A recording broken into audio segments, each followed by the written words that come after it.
கண்மணி நாயகம் ஸல்லல்லாஹு அலைஹி வஸல்லம் அன்னவர்களும் அருமை சஹாபாக்களும் நமக்கு வலியுறுத்தி காட்டுகிறார்கள். சில இரவுகள் இருக்கு, அந்த இரவுகள் துஆக்களை அல்லாஹ் அங்கீகரிக்கக்கூடிய இரவு. அதில் ஒன்று ஜும்ஆவுடைய இரவு, துஆ அங்கீகரிக்கப்படுகிறது.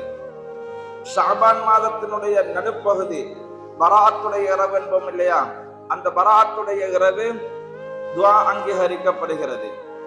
ரஜப மாதத்தினுடைய முதலாவது நாள், முதல் இரவு, அன்றைய நாள் துஆக்கள் அங்கீகரிக்கப்படுகிறது.